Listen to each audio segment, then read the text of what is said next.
Untuk bisa masuk ke LMS SMKN 1 Tapen, kita perlu membuka aplikasi browser. Ada banyak aplikasi browser seperti Opera, Mozilla Firefox, Microsoft Edge, atau Google Chrome. Kali ini kita akan mencoba untuk memasuki LMS dengan menggunakan Google Chrome pada HP Android. Kita masuk saja ke Google Chrome. Kemudian kita masukkan alamat LMS SMKN 1 Tapen.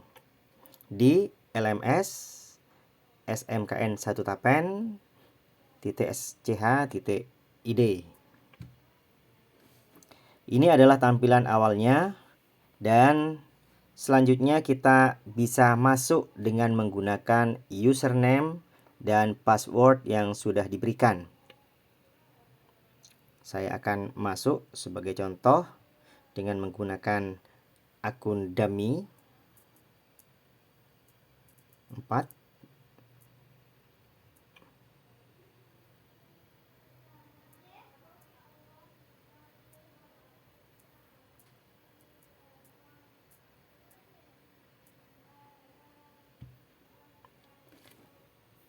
Nah, apabila sudah masuk ke welcome Uji, Uji ini adalah nama akun, nanti akan berganti dengan nama dari siswa yang masuk.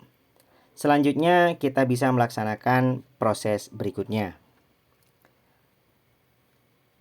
Untuk mempermudah komunikasi dengan aplikasi, sebaiknya kita ubah bahasa dari bahasa Inggris menjadi bahasa Indonesia dengan menekan tombol di sebelah kanan atas.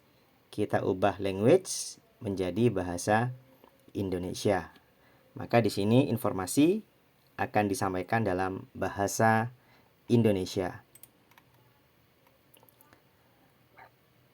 Setelah itu kita perlu melihat apa saja mata pelajaran, atau kalau dalam LMS dikenal dengan nama kursus, yang tersedia untuk kita.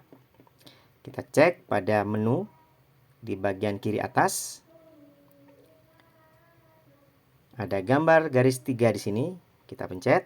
Kemudian kita menuju beranda. Ini adalah kursus yang tersedia. Saat ini baru ada 2 kursus dan nanti akan bertambah seiring dengan waktu. Kemudian kita masuk ke dalam dasar kejuruan desain komunikasi visual. Nah, di sini untuk bisa bergabung dengan kelas, maka kita harus mengisikan kunci akses terlebih dahulu. Kunci akses ini diberikan oleh masing-masing guru mata pelajaran. Nah, untuk dasar DKV, kunci aksesnya adalah DKV dalam huruf besar semua. Kemudian setelah itu, tekan daftarkan saya. Ini ada layar selamat datang, bisa kita abaikan. Dan inilah tampilan dari kursus dasar kejuruan desain komunikasi visual. Kita bisa melihat kursus apa saja yang sudah kita ikuti nanti di menu kursusku. Kita baru ikut 1 mata pelajaran dan masih belum ada progres yang kita selesaikan. Sementara jika kita ingin melihat semua kursus, kita klik di beranda.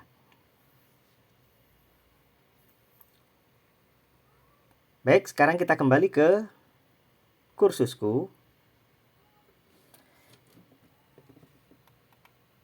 Di sini dalam navigasi kursus, kita bisa melihat di dasar kejuruan desain komunikasi visual. Pada bagian sebelah atas ini adalah identitas kursus atau identitas mata pelajaran. Kemudian di bawahnya di sini ada kursus, peserta, kemudian nilai selengkapnya. Ini adalah menu-menu yang digunakan untuk pendukung informasi seputar kursus. Kita bisa melihat siapa teman kita di dalam peserta. Ini adalah teman-teman kita. Dan juga kita bisa melihat progres capaian nilai yang sudah kita dapatkan. Di sini karena masih belum ada nilai sama sekali, nilainya masih 0. Kemudian setelah itu masih ada bagian di bawah, yaitu info umum dan matrikulasi. Info umum ini adalah bagian yang sebelah atas. Dua bagian sebelah atas ini adalah materi pokok yang akan kita pelajari. Jadi misalnya ada 5 materi pokok yang akan kita pelajari, maka nanti akan muncul 5 tab pada bagian sebelah atas. Dan di bawahnya itu adalah subtema atau submateri dari bagian atas. Misalnya, info umum punya 3 materi, yaitu materi info umum, materi guru pengajar, kemudian materi kesepakatan kelas. Kemudian untuk materi matrikulasi, sebagai contoh, juga masih ada 3 submateri, yaitu materi tentang matrikulasi sendiri, kemudian ada submateri tentang learning management system, dan submateri tentang media sosial. Selain itu, kita juga bisa melakukan navigasi dari menu di bagian sebelah kiri bawah.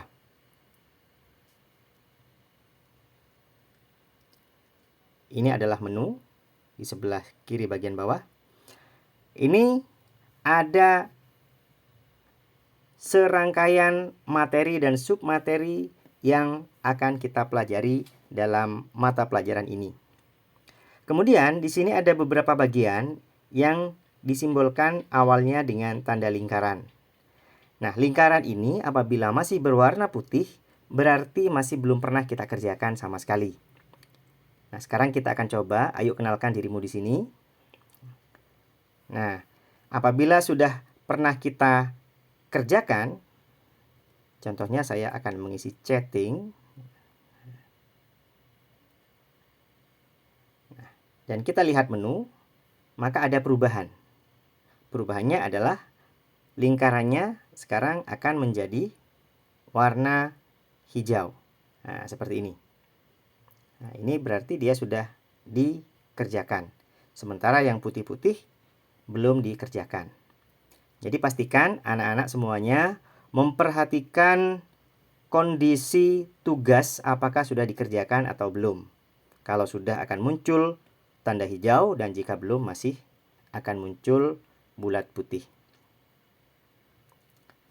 Selanjutnya, di dalam masing-masing materi ada 2 hal yang akan anak-anak hadapi. Yang pertama adalah materi pelajaran berupa sumber belajar. Nah, sumber belajar ini bisa kita lihat di sini. Sumber belajar ini biasanya berupa bahan-bahan ajar. Bisa jadi teks atau tulisan, bisa jadi video YouTube, bisa jadi file presentasi, bisa jadi link ke akun yang lain, ke website yang lain. Sebagai contoh kita akan coba lihat di sini. Ini adalah sumber belajar dari jenis media presentasi. Jadi untuk sumber belajar, tugas anak-anak adalah mempelajarinya dengan seksama dan menyimak penjelasan dari guru yang mengajar. Kemudian yang kedua, ada yang namanya aktivitas. Aktivitas ini adalah serangkaian kegiatan yang meminta umpan balik berupa jawaban. Jadi kalau untuk sumber belajar, anak-anak tidak perlu menjawab karena hanya berupa bahan bacaan, tapi aktivitas itu membutuhkan jawaban. Aktivitas bisa saja berupa kuis, bisa saja berupa forum, bisa saja berupa kuesioner, atau hal-hal lain yang nanti akan kita pelajari seiring dengan berjalannya waktu pembelajaran. Baik, tetap semangat anak-anak dan sampai berjumpa pada materi berikutnya di dasar-dasar kejuruan desain komunikasi visual. Tetap semangat.